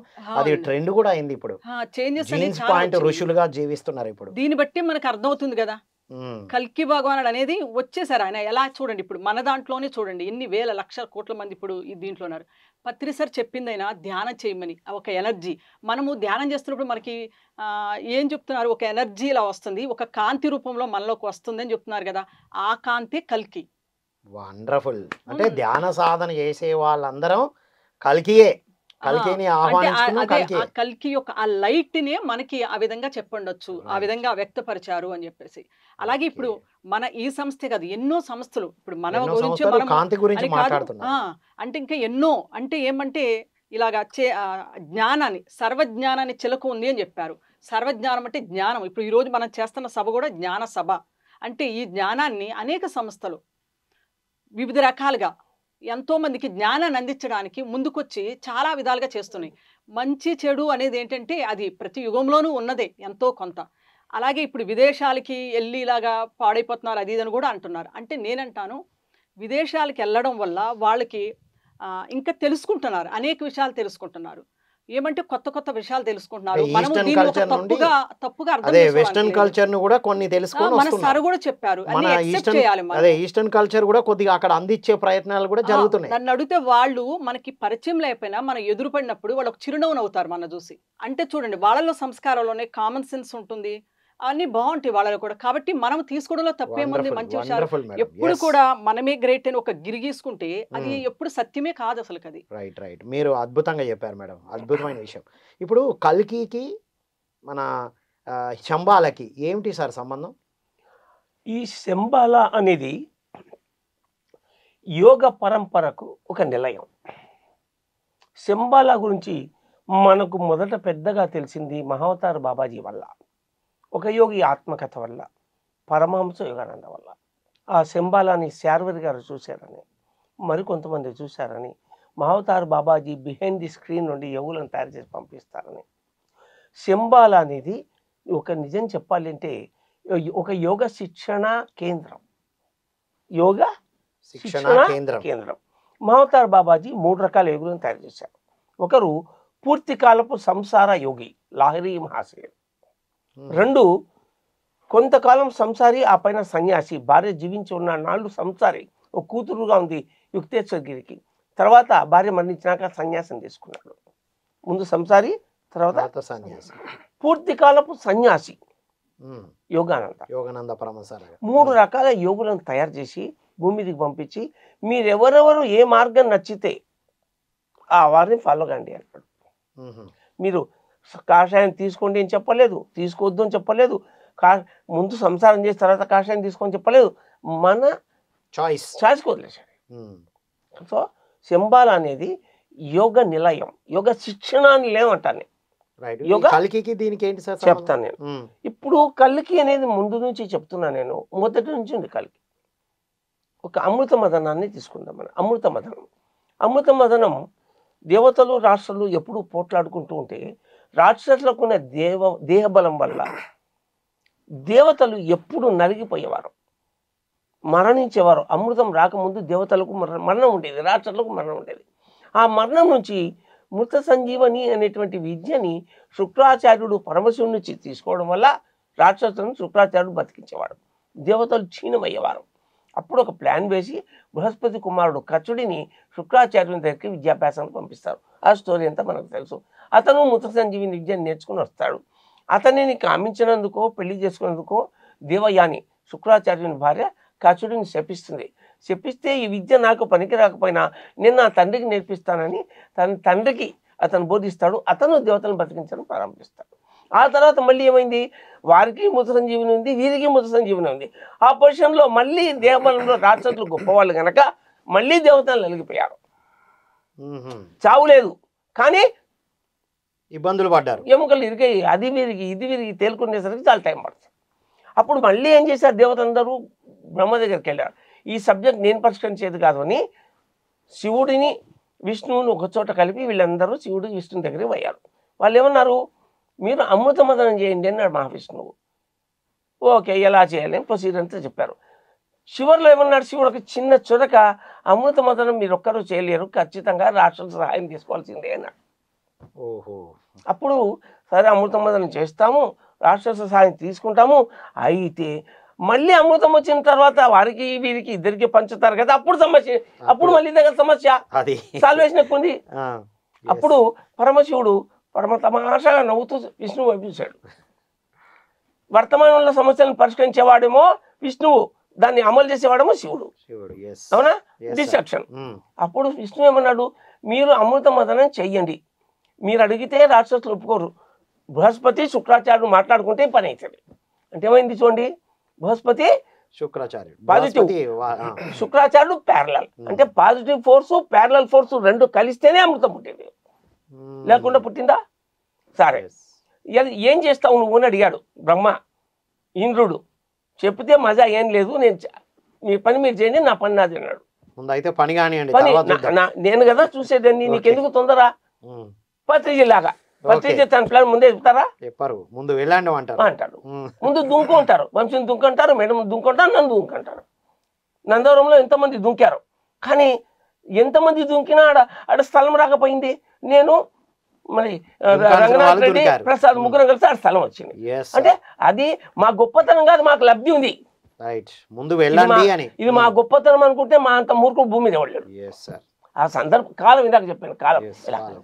మొదలు పెట్టారు, అంతా అయిపోయింది. అమృత మదనం మొత్తం అయిపోయింది. అమృత మదనం మొత్తం అయిపోయింది. మహావిష్ణువుకు తెలుసు, మోహిని రాకముందు ధన్వంతరి అమృత పాత్ర తీసుకొని వచ్చాడు. అవునా? ధన్వంతరం గరుత్మంతం ఫణిరాజం చ కౌస్తుభం అచ్యుతం అమృతం చంద్రం స్మరేద్ ఔషధ కర్మణి. మహావిష్ణువు ధన్వంతరి రూపంలో తీసుకొని వచ్చాడు. వెంటనే రాక్షసులు లాక్కుపోయారు. నిమిషం కూడా తేడా లేదు, కాచుకొని కూర్చున్నారు వాళ్ళు. ఎందుకు? వాళ్ళు బలవంతులు వీళ్ళకంటే. సరే, అప్పుడు ఏం చేయాలి? మహావిష్ణువు మోహిని అవతారం ఎత్తాడు. తన తలుకు బెలుకులతో అందచందాలతో ఆ మాట చెప్తూ ఈ మాట చెప్తూ రాక్షసుని చూపులతో అలరిస్తూ వాళ్ళని ఇక హిప్నటిస్ట్ సజెషన్కు తీసుకెళ్ళి అది తీసుకొచ్చి దేవతలకు పంచాడు అమృతాన్ని మొత్తం. అయితే ఇక్కడ చాలా మందికి ఒక డౌట్ వస్తుంది, మహావిష్ణువు మోసం చేశాడు కదా అని. కాదు, మహావిష్ణువు ఏం చేశాడు? ముందు రాక్షసులతో తప్పు చేయించాడు, లాక్కుని వెళ్ళారు వాళ్ళు. అవునా? ఎప్పుడైతే లాక్కుని వెళ్ళారో వాళ్ళు అమృతాన్ని అడిగే రైట్ను కోల్పోయారు. అప్పుడు దేవతలకు పంచాడు. ఒక రాహు మాత్రం తీసుకున్నాడు. మనకు ఆ స్టోరీ తెలుసు. అంటే ఇదంతా చూసి మనం ఏం నేర్చుకోవాలి? రాక్షసుడు దేవతగా మారే వరకు, డెవిల్ పవర్ డివైన్ పవర్గా మారే వరకు కలిని వెంటాడుతూ ఉంటాడు. కలిని వెంటాడుతూ ఉంటారు. వంశీ గారు చెప్పారు, కలికి రెండు పక్కనే ఉన్నాయి. మీరు చెప్పారు బొమ్మ బుర్జు, అది రైట్. ఇవి ఎప్పుడూ ఉన్నాయి. ఇది అయిపోద్ది, పూర్తి సత్యయుగం వస్తుంది, మళ్ళీ మొదలవుతుంది సత్యయుగంలో కూడా. అయితే ఏంటి రేషియో? సత్యయుగంలో సత్యం రేషియో 90% ఉంటే అసత్యం రేషియో 10% ఉండొచ్చు. 2018 ఆ ప్రాంతాల్లో నేను కర్తాలకు రాకముందు వెంకటేశ్వర హోటల్ నుంచి చూడండి కర్తాల్లో, వాడు అడిగాడు పత్రిజిని, సార్ ఇక్కడంతా ఎందుకు సార్ ఇలా ఉంది అంత అని. అంటే అన్నాడు, ఒరే నాయన, ఇప్పుడు 95% కౌరవులు ఉన్నారు ఇక్కడ, 5% పాండవులు ఉన్నారు అన్నాడు. 2021లో వాడు మళ్ళీ అడిగాడు, సార్ ఇప్పుడు ఎలా ఉంది ఇక్కడ అని. అరే ఇప్పుడు 95% పాండవులు ఉన్నారా, 5% కౌరవులు ఉన్నారు అన్నాడు. అంటే ఏంటి? కాలము, కర్మము, యోగము, కరణము, ఆ పిరమిడ్ నిర్మాణము, ఆ పైన డెవలప్మెంట్ రావడం, అందరూ చేరడం, జ్ఞానం అద్భుతంగా జరగడం. అంటే ఏమైంది? రేషియో మారింది. యోగము యుగాన్ని మార్చేసింది. అంటే మన కళ్ళ ముందు ఏదంతా చూస్తున్నాం కదా, శంబాల వచ్చేసింది. అంతే కదా. కల్కి శంబాల ఒకటే. చెప్పాలంటే ఆధునిక Shambhala pyramid society. Wonderful sir, right. అంటే ఆధునిక శంబాల పిరమిడ్ స్పిరిచువల్ సొసైటీ, ఆధునిక కల్కి అవతారాలే ధ్యాన సాధకులు, ధ్యాన యోగులు, సాధకులు, ధ్యాన యోగీశ్వరులు. యోగీశ్వరుల స్థాయి ఏంది? మా అవతార బాబాజీ, లాహిరి మహాశైలు, యుక్తేశ్వరగిరి, పరమహంస యోగానంద, వివేకానంద, రామకృష్ణ పరమహంస, ఎంతమంది జేసస్ శ్రేష్, మహమ్మద్ ప్రవక్త, ఓషో, పత్రిజీ, బ్రహ్మంగారు, రాఘవేంద్ర స్వామి, మా ఆదిశంకరాచార్యులు, మధ్వాచార్యులు, రామానుజాచార్యులు, బుద్ధుడు, వీళ్ళందరూ యోగీశ్వరులు. అంటే ఓవరాల్గా శంబాల కలికి అలా ఆ విధంగా రెండు కలిసి ఉంటాయి యోగంతో అనేది మీరు అద్భుతంగా చెప్పారు సార్ వంశీ గారు. శంబాల అంటే అక్కడెక్కడో ఉన్న ప్లేసు, ఒక పర్టికులర్ ఎవరు వెళ్ళలేని ప్లేసు ఇలాగా కాదు. ఇది ఎక్కడైతే యోగం ఉందో అదే శంబాల. అంటే ప్రత్యేకమైన ప్రదేశం దారి కూడా తెలియదు. ప్రతి మనిషి మీద 4 అయితే పనిచేస్తాయి: దేశ, కాల, మాన, పరిస్థితి. ఈ 4 ఆధారంగా అంటే కలియుగం కారణంగా మనుషులు ఇట్లా ఉన్నారా అనే చర్చ నడుస్తుంది కదా దాని మీద. ఈ 4 అయితే ప్రభావం చూపిస్తాయి. మేడం గారు చెప్పిందని, సార్ చెప్పిందని ఇవన్నిటికీ. ఒకటి దేశ. చూడు భారతదేశంలో ఉండేవాళ్ళు ఒకలా ఉంటారు, మరి ఒక దేశంలో ఉండేవాళ్ళు ఒకలా ఉంటారు, ఇంకో దేశంలో ఉండేవాళ్ళు ఒకలా. ఒక దేశంలో పిల్లవాడిని ఎత్తుకుని ఎగరేస్తేనే అది చాలా పెద్ద నేరం. ఇట్లా ఉంటుందన్నమాట దేశ. రెండోది కాలం. ఇందాక సార్ చెప్పాడు కదా కాలం. ఆ కాలం అనుకూలంగా మనిషిలో మార్పు ఉంటుంది. దేశ కాల మాన. మాన అంటే వాడున్న సిచ్యువేషన్స్, వాడు ఎదుర్కొనే అవమానాలు అండ్ వాడికి కలిగే ఎమోషన్స్, ఇవన్నీ పరిస్థితి. ఓకే, ఇవన్నీ ఒక మనిషి మీద ప్రభావం చూపిస్తాయి. ఇందులో నో డౌట్. వాడు ఏ యుగంలో ఉండని, ఎక్కడన్నా ఉండని, యుగం ఏదైనా ఇవి అయితే ఉంటాయి. దుర్యోధనుడు ఎందుకు చెడ్డగా ఉన్నాడంటే శకుని మాటలు విన్నాడు.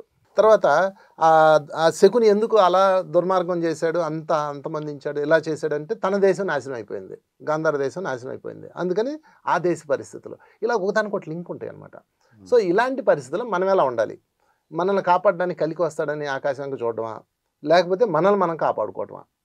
నా ఉద్దేశం ఏంటంటే 100% మనం కాపాడుకోవాలి. ఎందుకంటే మనమే కలి అవ్వచ్చు, మనమే కలికి అవ్వచ్చు. ఆల్రెడీ అయి ఉన్నాం రామ్తా.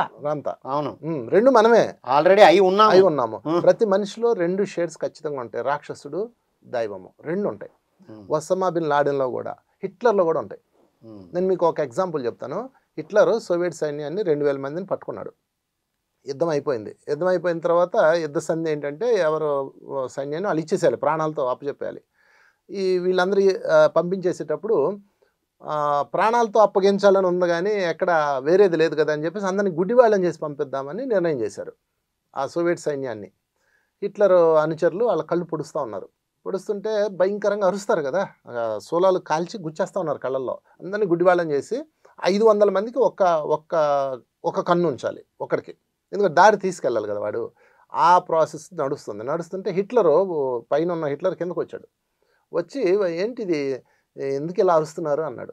వాడు అసిస్టెంట్ చెప్పాడు, అయ్యా మరి కళ్ళు బొరిస్తే ఆడవరా వాళ్ళందరూ అరుస్తారు కదంటే వదిలే ఆపేయండి అన్నాడు. అంటే అంత హిట్లర్లో ఏముంది, దైవకణం ఉంది చూసారా, ఆపండి అన్నాడు. అదే కరుణ. ఆపండి ఎందుకు అన్నాడు. అనగానే వెంటనే పక్కన ఉన్న మరొక సైన్యాధ్యక్షుడు, ఎందుకు ఆపాలండి, మన వాళ్ళని ఎంతమంది చంపారు వీళ్ళు, మనం ఎందుకు జాలి చూపించాలండి, మనం అంటే ఒక భయం ఉండాలి అన్నాడు. అంతేనంటావు, అంతే ప్రొసీడ్ అన్నాడు. మళ్ళీ అలాగా వాళ్ళకి 2000 మందిని గుడ్డివాళ్ళని చేసి సోవియట్కి అప్పచెప్పేశారు. ఇది రియల్గా స్టోరీ అనమాట, పురాణాలు కాదు, మన రియల్గా ఈ మధ్యకాలంలో జరిగింది. అంటే ఇక్కడ కలి ఎవడో హిట్లరే, ఆపండి అని చెప్పింది ఎవడో హిట్లర్, కూడా హిట్లరే. అది సంగతి. అందుకని ఈ ఇద్దరు మనలోనే ఉంటారు. నీ చుట్టూతా ఈ 4 ప్రభావాలు ఉండేలాగా నిరంతరం ఉంటాయి ఇవి. మనం వాటిని చూసుకోవాలి. ఇక్కడ హిట్లరు అతన్ని అడగకుండా ఇదిగో మన మారం లాంటి వారిని అడిగారు, అయ్యా ఈ 2000 మందిని మేము గుడ్డివాళ్ళని చేసి వాళ్ళు ఏం చేయమంటారని అడిగాడు. ఈయన ధర్మం తెలిసిన వాడు కాబట్టి ఆయన ఏం చెప్తారు, యుద్ధం అయిపోయింది, వాళ్ళు మీ వాళ్ళని చంపారు, అయిపోయింది కదా, సంధి కదా, ఎందుకు హింస చేయాలా, వదిలేయండి అని చెప్తారు. అంటే మనం చేసే సాంగత్యం, మనం చేసే ధ్యానం, ఈ రెండే మనల్ని కలికిగా ఉంచుతాయా అనేది ఉంటుంది. అంటే ప్రత్యేకంగా ఎవరో వచ్చి ఆ హింసాత్మకమైన చర్యలు మార్చరు. మనం ఆ శంబాల అంటే యోగము. ఎస్, మీరు అడిగిన యోగం ఒకటే, శంబాల ఒకటే. ఇందులో మీరు అడిగిన ప్రశ్నలో ఒకటి ఉంది, ఈ శంబాల వాళ్ళు ఏం చేస్తారు మీరు అడిగారు కదా, దాని అక్కడి నుంచి మనల్ని ప్రభావితం చేస్తుంటారు. నీ దగ్గరికి దుర్మార్గాన్ని చెప్పేవాడు ఎలా అయితే వచ్చాడో, నెగిటివ్ ఫోర్స్ ఉన్నవాడు, అలాగే నిన్ను మార్చడానికి ఒక మాస్టర్ని కూడా పంపించేది వాళ్ళే. నిన్ను నిరంతరం గమనిస్తుంటారు. ఎవరైతే వాళ్ళలో ఉన్న దైవత్వాన్ని బయటికి తీశారో వాళ్ళకి వీళ్ళు గైడ్ చేస్తుంటారు. హాస్టల్గా, భౌతికంగా, రకరకాల రూపాల్లో, ప్రకృతి పరంగా అవ్వచ్చు, ఏదన్నా అవ్వచ్చు. ఎప్పుడైతే నువ్వు ధ్యానం చేసి కొంచెం ఆధ్యాత్మిక వాసన వైపు వచ్చావో, అంటే ఈ పాజిటివ్ వైపు వచ్చావో, కల్కి వైపు వచ్చావో, వెంటనే వీళ్ళు సరెండర్ చేస్తారు. నీకు సరెండర్ చేసి నిరంతరం వాడి గైడ్ చేస్తూ దివ్యంగా వాడిని దివ్య మార్గం అయితే తీసుకెళ్తారు. ఇది ఒక్క గురువులకే కాదు, అందరికీ, ఈవెన్ నాకు మీకు అందరికీ. అంటే మనం కలికి వైపుకి వెళ్ళే ప్రయాణం చేస్తే చాలు వాళ్ళు చూసుకుంటారు. ఆ కలిని జయించాలి, లేదు కలి వద్దు అని నువ్వు అనుకుంటే చాలు, అటువైపు తీసుకెళ్ళిపోతారు. అంటే ఒక అడుగు మనం వేస్తే 10 అడుగులు వాళ్ళు తీసుకెళ్తారని మనం వింటున్నాం, చదువు. ఇది హెడ్ క్వార్టర్ శంబాల అని మనం అనుకుంటున్నాం జనరల్ గా. సో వాళ్ళ నిరంతరం వాళ్ళ యొక్క పర్యవేక్షణలో అందరం ఆశిస్తుంటారు. మా అందరికి అనుభవాలే, మా జీవితం ఇంత అద్భుతంగా ముందుకు ఎలా వెళ్ళింది. మళ్ళీ ఈ కలికిలోకి వచ్చేసి కలికి గుణాలు కలిగి ఉండి మళ్ళీ వాడు కలిలోకి వెళ్ళిన వాళ్ళు కూడా ఉన్నారు. యోగభ్రష్టులు అనే యోగ పదాలు భ్రష్టుడు వాడతారు. ఎగ్జాక్ట్లీ. మా ధ్యానంలోకి వచ్చి మళ్ళీ అతి జ్ఞానం అయిపోయి మాంసం తిన్నోళ్ళు ఉన్నారు. వాళ్ళని పత్రికారు అన్నాడు, వీడు ధ్యాన భ్రష్టుడు అన్నాడు. ధ్యాన భ్రష్టులు. వాడు వాడు అంత ఎందుకు మరి వాడు అలా అయిపోయాడు? వాడి మీద కలి ప్రభావం ఉందండి అంటే, కలి ఎక్కడి నుంచి వచ్చాడు? కలి ప్రభావం కాదు, సాంగత్య ప్రభావం. వాడు కల్కిలా మారినాడు. ఈవెన్ కల్కి కూడా వచ్చి కలి పురుషులతో ఫ్రెండ్షిప్ చేస్తే ఆయన కూడా కలి అయిపోతాడు. ఓకే. గుర్రం పక్కనెట్టేసి మందు బాటలు పట్టాడు. అందుకని ధ్యానము, సాంగత్యము ఈ కల్కి అవతారానికి మనకి దగ్గర చేర్చడానికి సాయం అందుకే చేస్తారు. సజ్జన సాంగత్యం ఎగ్జాక్ట్లీ. సాంగత్యం. సజ్జన సాంగత్యం. మీరు సజ్జన సాంగత్యం దాటారా మొత్తం మళ్ళీ మొదటికి వచ్చినట్టే. సప్త చిరంజీవులు కల్కి అండ్ సప్త ఋషులు కల్కికి కూడా సహాయం చేస్తారంటారు. ఇప్పుడు నేను చెప్పిందే ఇదంతా అదే. అంతే. ఇప్పుడు సప్త చిరంజీవులు సహాయం చేయడము అంటే ఎగ్జాక్ట్లీ నేను కలి నుండి కల్కికి వెళ్ళాలన్న ఒక అడుగు. ఎగ్జాక్ట్లీ. నీకు వచ్చి కూర్చుంటారు, నీ పక్కన ఆంజనేయుడు వచ్చి కూర్చుంటాడు అంతే. మరి నెక్స్ట్ సప్త ఋషులు సప్త చిరంజీవుల గురించి ఏమైనా చెప్తారు మేడం? శంబాల గురించి ఒక చెప్పండి. తర్వాత చెప్పండి. శంబాల అనేది మనము ఇందులోకి వచ్చాక మెడిటేషన్లో వచ్చాక చాలా బాగా విన్నాం దగ్గరగా. అంతకు ముందు నేను కూడా ఎప్పుడు వినలేదు శంబాల అనే దాని గురించి. అయితే శంబాల అని ఇంకా శాంగ్రిల్లా అని అలాగే సిద్ధమండల అని కూడా అంటారు. ఇదేమంటే ఒక ఏమంటారంటే మన పవర్ బ్యాంక్ ఉంటుంది కదా, మనం మన సెల్ ఫోన్కి ఛార్జ్ చేసుకోవాలంటే పెట్టుకున్నాం. అలాగా మన స్పిరిచువాలిటీకి కానీ ఇక అది ఒక పవర్ హౌస్ అనుకుందాం మనం. ఎలా మన భారతదేశంలో పార్లమెంట్ ఎలాగో అలాగా మొత్తం స్పిరిచువల్ అన్ని స్పిరిచువల్ సెంటర్, ఒక సెంటర్ అనుకోవచ్చు. అయితే హెడ్ క్వార్టర్ అనుకోవచ్చు. అయితే మనకి కల్కి పురాణంలో ఎలా చెప్పారంటే శంబాల గురించి అది ఒక సామ్రాజ్యం అని చెప్పారు. అది ఒక పెద్ద సామ్రాజ్యం, మనం అనుకున్నట్లు చాలా చిన్నది కాదు అని చెప్పారు. మన దాంట్లో ఏం చెప్తా అంటే అంతా సిద్ధ గురువులు వారంతా కూడా అక్కడే ఉంటారు అని చెప్పి, కల్కి కూడా అక్కడే పెరగడం అక్కడే పుట్టాడని మనకి పురాణాల్లో చెప్పారు. అయితే మామూలుగా ఏమంటారంటే ఈ సిద్ధ మండలము ఈ శంబాల గురించి విన్నప్పుడు హిట్లర్ కూడా ట్రై చేశాడట ఈ శంబాల అనే దాని గురించి తెలుసుకోవాలని చెప్పి తను కూడా ప్రయత్నించాడంటారు. ఇది ఏమంటే హిమాలయస్ దగ్గర ఉందని, అంటే నిజానికి ఇది హిమాలయస్ దగ్గర ఉందని చాలామంది భావిస్తారు. అక్కడే ఉంది, ఇది మనకి కనబడదు, అదృశ్యంగా ఉంది అని చెప్పేసి కొంతమంది అంటారు. అయితే కొంతమంది ఏమన్నారంటే హిమాలయస్ దగ్గర కూడా కాదు అది శంబాల అనేది, అది 4th డైమెన్షన్లో ఉంది శంబాల అనేది. కానీ మనకి అక్కడ హిమాలయస్కి ఎందుకు వెళ్ళి శంబాల వెళ్ళడం కోసం ప్రయత్నిస్తారు అంటే అది సిగ్నల్ అందడం కోసం. మనకి సిగ్నల్ అందాలి అంటే మనం గనక ఎలాగా నెట్వర్క్ ఉన్న దగ్గరికి వెళ్తాం కదా, అలాగే అది ఒక నెట్వర్క్ లాంటిది హిమాలయస్ అనేది, ఆధ్యాత్మిక నెట్వర్క్ కోసం నెట్వర్క్ లాంటిది. అక్కడికి వెళ్ళినప్పుడు ఏంటంటే శంబాలను దర్శించే అవకాశాలు ఉన్నాయి. అందరూ కూడా శంబాలను దర్శించామని చెప్పిన వాళ్ళు అందరూ కూడా హాస్టల్గా దర్శించిన వాళ్ళు ఉన్నారు. అలాగే కొంతమంది సైంటిస్టులు కానీ డాక్టర్స్ వాళ్ళు కూడా ట్రై చేశారు శంబాలకి వెళ్ళామని. అలా కొన్ని బుక్స్లో వాళ్ళు రియల్గా మా అనుభవం జరిగిందని చెప్పిన వాళ్ళు కూడా ఉన్నారు. వాళ్ళు పుస్తకం ద్వారా కూడా వారు భువనచంద్ర గారు చెప్పారు కదా, ఆయన శంబాల దర్శించినట్టు చెప్పలేదు, హిమాలయస్కి వెళ్ళినట్లు అక్కడ అనేక మంది గురువులు కలిసినట్లు చెప్పారు మనకు. అలాగే శంకరాచార్యుల దాంట్లో కూడా దక్షిణామూర్తిగా ఆయన కలిసినప్పుడు ఆయన గురువులు తీసుకుని వెళ్తారు ఆయన్ని. అప్పుడు కూడా శంబాలలో ఉన్న గురువులే ఈయనకి దర్శనం ఇవ్వడం అది కూడా జరిగింది శంకరాచార్యులప్పుడు కూడా. అంటే ఏమంటే మనకి ఇప్పుడు దీన్ని బట్టి మనం తెలుసుకుంటుంది అనేక మంది గురువులు అంటే అది ఒక స్వచ్ఛమైన ప్యూర్ ఒక ఎనర్జీ ఉండే ఒక స్థలం అనుకోవచ్చు మనము. వాళ్ళు ఏమంటే మనం ఈ ప్రపంచమనే ఈ విశ్వంలో కానీ ఎప్పుడు ఎవరికి ఎలా సహాయం చేయాలనేది వాళ్ళు చేయడానికి ఉంటారన్నమాట. ఇందాక సార్ చెప్పినట్లు మనకి ఎనర్జీస్ పంపడం అని కానీ ఎవరికి ఎలా సహాయం చేయాలో వాళ్ళు అందించడం కానీ ఇవన్నీ చేస్తూ ఉంటారు అని చెప్పి అంటే మనకు తెలుసుకుంది. శంబాలలో ఉన్న గురువులు దర్శనం ఇవ్వడం అని, అంటే చాలామంది వాళ్ళకి ధ్యానంలో కనిపించారని, హాస్టల్గా కనిపించారని ఇలా వింటూ ఉంటాం మనము. అలాగే ఇప్పుడు ఈ కల్కి అనేది కూడా అక్కడి నుంచే కల్కి పెరిగాడని కూడా మనం అందులోంచే చెప్పుకున్నాం. ఇలా కల్కి పెరగడం అనేది శంబాలలోనే కల్కి పెరిగాడు కాబట్టి కల్కి శంబాలకి సంబంధం ఉంది ఉందండి. వండర్ఫుల్. అంటే పురాణాల ప్రకారము మనకి అంటే ఇప్పుడు మనకి దీని మామూలుగా ప్రాపంచికంగా కూడా మనం తెలుసుకుంటే ఏమని తెలుసుకుంటున్నామంటే ఒక ఎనర్జీస్ మనకి. అలాగే ఎవరైతే ఈ భూప్రపంచంలో ఉండి ఎవరైతే ధ్యానం చేస్తూ యోగంలో ఉండి ఎవరైతే ఉన్నారో వాళ్ళకి ఎవరెవరికి ఏ ఎనర్జీస్ కానీ సహాయం కానీ వాళ్ళ నుంచే అందుతుంది, ఆ సిద్ధ మండలం నుంచి అందుతుంది అని కూడా అనడం అనేది జరుగుతుంది. మనకి అనుభవాలు కూడా చాలా మందికి మన మెడిటేటర్స్లో కూడా కలిగినాయి ఇవన్నీ కూడా. Yes madam, wonderful madam. మరేం సార్ చివరగా నేటి తరానికి కల్కిని ఎలా అర్థం చేసుకోవాలి, ఎలా ఉండాలో మీ మెసేజ్ ద్వారా చెప్పండి సార్. ఇది కలికిని అర్థం చేసుకోవాలన్నా కలికి తత్వాన్ని అన్వయించుకుని మనం ఆచరణలో పెట్టాలన్నా దాన్ని ప్రపంచంలో పంచాలన్నా సమిష్టి తత్వం అవసరం.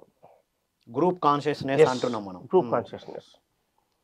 మహిషాసురం మర్దిని దుర్గాదేవి రక్తబీజుడిని మహిషాసురుని చంపాలనుకున్నప్పుడు దేవతలందరూ కలిసి తమ తమ శక్తులన్నీ ఆ దుర్గాదేవికి ధారపోస్తే అప్పుడే ఆ రక్తబీజుడిని మహిషాసురుని దేవి చంపగలుగుతుంది. మరి దేవి సృష్టించినటువంటి ఈ శక్తులు తమ శక్తులలో తమ తమ తమ ఎనర్జీని అక్కడ రెడీ చేసి దాంట్లో కలపాల్సిన అవసరం ఏముంది?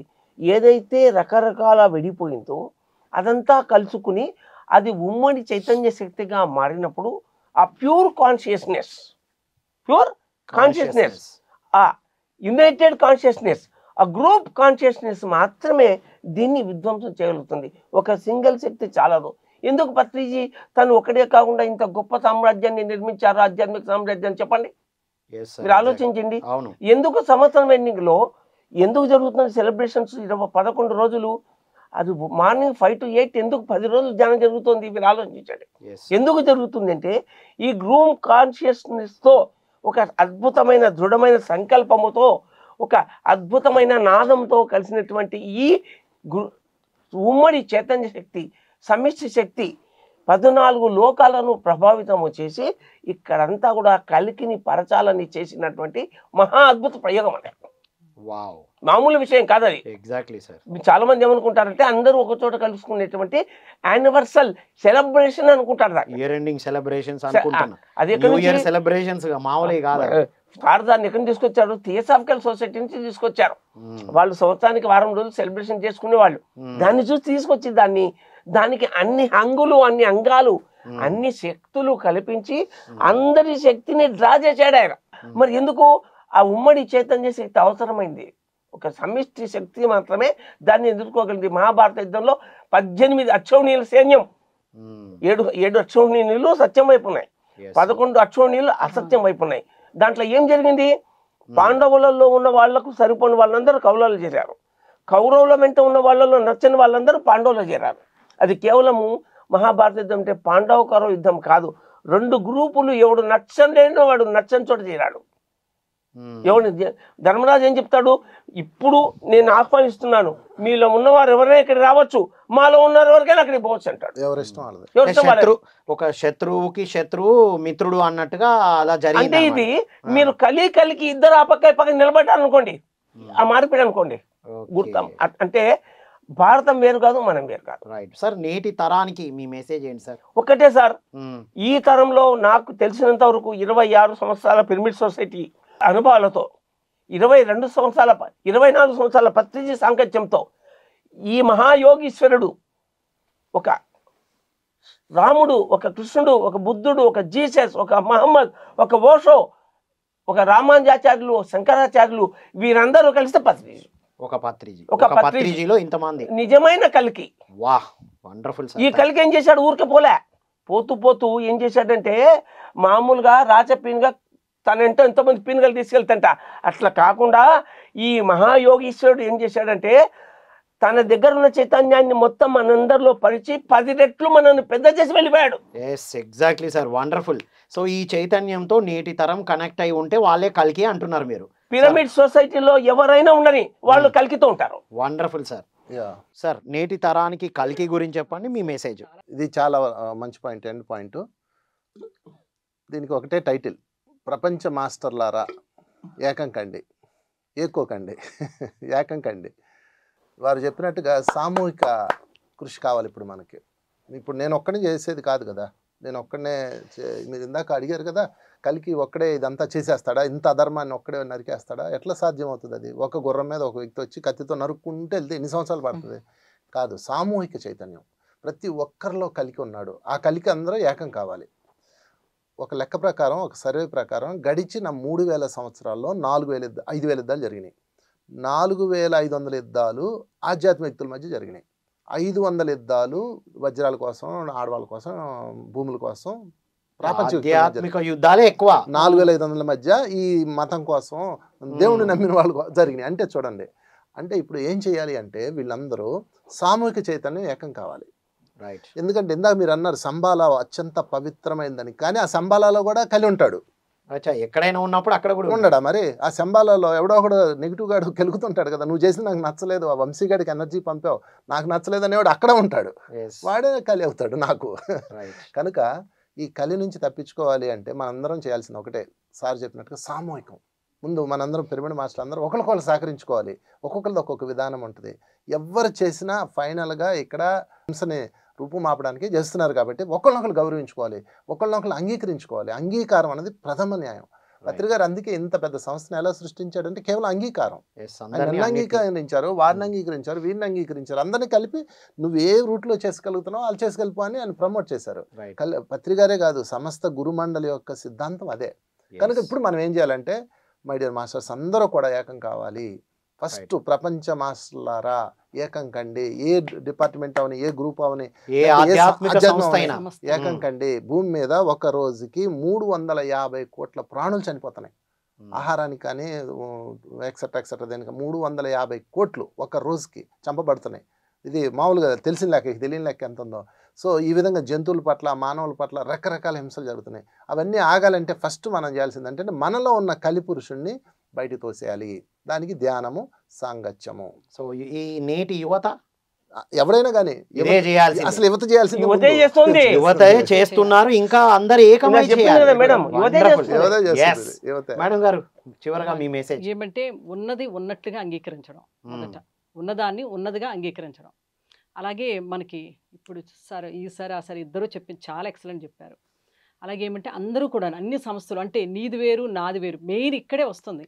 అలా కాకుండా అందరూ ఒకటయ్యి అందరూ ఒకటైనప్పుడు అందరూ ఒకరినొకరు అంగీకరించుకొని ముందుకు వెళుతున్నప్పుడు ఎంతో కొంతమంది ఇప్పుడు ఎంతో ప్రపంచం చాలా విశాలమైంది, ఒక్కొక్కరు కనెక్ట్ అవ్వచ్చు.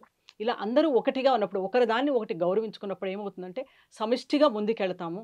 అప్పుడు నిజంగానే కలి ఉండడు, అక్కడ కలికే ఉంటాడు. అంటే ఏంటంటే చీకటి వెలుతురులు, చీకటి అనే దాన్ని ప్రత్యేకంగా మనం పారదోడక్కలేదు. ఎక్కడైతే వెలుతురు ఉందో ఆటోమేటిక్ చీకటి మాయమైపోతుంది. మన లోపలికి తెచ్చుకుంటే అలాగే ఇప్పుడు కల్కి అనే దాన్ని మనం ఆ కల్కి పురుషుణ్ణి ఎప్పుడైతే మనము వెల్కమ్ చేసామో, స్వాగతించామో అప్పుడు అక్కడ కలి ఉండడు. అలాగే ఏమంటే మనము ఇప్పుడు చెప్పినట్లుగానే సరే వాళ్ళు ఒకళ్ళొకళ్ళు అంగీకరించుకోవడము, గౌరవించుకోవడము చూడాలి. కానీ వాళ్ళ దాంట్లో ఇలాగా వీళ్ళ దాంట్లో ఈ విమర్శనాత్మకం ఉన్నప్పుడే ఈ విమర్శలు ఏమవుతుంది మరి కొంతమంది పెద్దదిగా చేసుకుని కలి సైడ్కి ఎక్కువ మంది వెళ్ళిపోతున్నారు. కలిని మళ్ళీ మనమే పుట్టిస్తున్నాం మన విమర్శలతో, జడ్జిమెంట్లతో. అలా కాకుండా ఒకళ్ళొకళ్ళు గౌరవించుకుంటూ ముందుకు వెళ్ళడం వల్ల ఏమవుతుందంటే మనం ఇంకా ఎంతో వెలుతుని పంచగలుగుతాము. నేను రోజు రాధాకృష్ణ సీరియల్ చూస్తున్నా, రాధాకృష్ణ సీరియల్. దాంట్లో సాంబుడు శ్రీకృష్ణుణ్ణి ఇన్సల్ట్ చేయడానికి ప్రయత్నం చేస్తాడు, సొంత తండ్రిని. అయితే అతడు శ్రీకృష్ణుడిని ఇబ్బంది పెట్టడానికి ప్రయత్నం చేసిన శ్రీకృష్ణుడు, దుర్వాసుడు ఇద్దరు ఇండైరెక్ట్గా దాన్ని సపోర్ట్ చేస్తారు. ఎందుకని? బిహైండ్ ది స్క్రీన్ నుండి కలి రావాల్సిన సందర్భం వచ్చింది. అంటే ఇక్కడ కలిని సృష్టించింది ఎవరు? బ్రహ్మ. కలిని అమూల్యం అనేది ఎవరు? విష్ణువు. కలిని కనుమరుగు చేసేది ఎవరు? శివుడు. వాళ్ళు చేస్తున్న ప్లే ఇది. కనుక కలి ఎప్పుడు మన శత్రువు కాదు, కలి మన స్నేహితుడు. Wonderful sir, ultimate. కలికితో మనం ఉన్నప్పుడు కలి మనలో కలిసిపోతారు. నక్షత్ర మిత్రులు ఏం చెప్తున్నారు? బ్లాక్ టీ షర్ట్స్ అందరినీ మనం ఆహ్వానించాల్సిన సమయం, వాళ్ళని వెలివేయకూడదు. మనం వైట్ టీ షర్ట్స్ వేసుకొని ఉంటే బ్లాక్ టీ షర్ట్స్ కనబడరు. అదే కలికి కలి. వెలుగు రాగానే చీకటి మారిపోతుంది, మిళితమైపోతుంది. అద్భుతమైన విషయాలు అందించారు. Thank you so much. ఇదండి ఈనాటి జ్ఞాన సభ కల్కి చర్చ. విన్నాం కదా మనం. ఏమిటి కల్కి? కల్కి రెండు వేరు కాదు, బయట ఎక్కడో ఉన్న వ్యక్తులు కాదు, ఏదో ఒక గుర్రం మీద ఉన్నదని చరిత్రలో చెప్పినా రెండు బొమ్మ బొరుసులాగా, రాత్రి పగలు లాగా బయట మనం సూర్యచంద్రులను చూస్తున్నట్టే మన లోపల ఉన్నారు అనే అద్భుతమైన విషయం తెలుసుకున్నాం మిత్రులారా. ఇది అన్ని యుగాల్లో ఉన్నది అని తెలుసుకున్నాం. మరి ఎలా ఇది? యుగ ప్రభావం వల్ల వ్యక్తులు అలా ఉంటారా? వ్యక్తుల స్వభావం వల్ల అలా ఉంటారా అంటే యుగ ప్రభావం కొంతవరకు ఉంటుంది, అది పర్సంటేజ్ వ్యారీ అవుతుంది. ఇప్పుడు మనం ఎప్పుడైతే మనస్సు ఉంటుందో మన ఆత్మశక్తి తగ్గినట్టు, ఆత్మశక్తి పెరిగినప్పుడు మనస్సు శక్తి తగ్గినట్టుగా ఉంటుంది అనే అటువంటి అద్భుతమైన విషయాలు తెలుసుకున్నాం. మరి శంబాలా ఏమిటి అంటే యోగానికి ఒక సెంటర్ అని. మరి ఏం చేయాలి మనం? ఎవరు వచ్చి నరికేసుకుంటూ వెళ్తారు? ఎవ్వరూ రారు. ఎవరి కోసం ఎదిరి చూడ్డాలు కూడా లేవు. మనమే ధ్యాన సాధన చేసి చీకటిని పారద్రోలాలంటే వెలుతురుని ఆహ్వానించాలి. తెల్ల ఏనుగు అంటే ఒక కాంతి. ఎప్పుడైతే మనం సాధనతో కల్కి వైపుకు వెళ్ళాలని ఒక అడుగు మనం వేస్తే సప్త ఋషులు, సప్త చిరంజీవులు అందరూ వచ్చి మనకు సహాయ సహకారాలు అందించి ముందుకు నడిపిస్తారు అనేటువంటి అద్భుతమైన విషయమే మనం తెలుసుకున్నాం. నేటి పిఎస్ఎస్ఎం సంస్థే నాటి శంబాల, ఆధునిక శంబాల అనేటువంటి అద్భుతమైన విషయం కూడా తెలుసుకున్నాం. సాధకులు, ధ్యాన యోగులు, యోగీశ్వరులు అందరూ కూడా కల్కి అనే తెలుసుకున్నాం. కాబట్టి మై డియర్, నేటి యువతకు, నేటి తరం అందరికి కూడా ఒకటే మెసేజ్ వాళ్ళందరూ ఇచ్చారు. ధ్యాన సాధనతో వెలుతురును ఆహ్వానిద్దాం, అందరూ ఏకమవుదాం, అందరం అంగీకరిస్తూ ముందుకు వెళ్ళడమే మనం కల్కితో జీవించడాన్ని, కల్కిని ఆహ్వానించడానికి ఏకైక మార్గం అని తెలుసుకున్నాం. ఇవన్నీ ఆచరిస్తూ అద్భుతంగా ఉండాలని కోరుకుంటూ మరో వారం మరొక అద్భుతమైన టాపిక్తో మళ్ళీ కలుద్దాం. అంతవరకు సెలవు. Thank you all.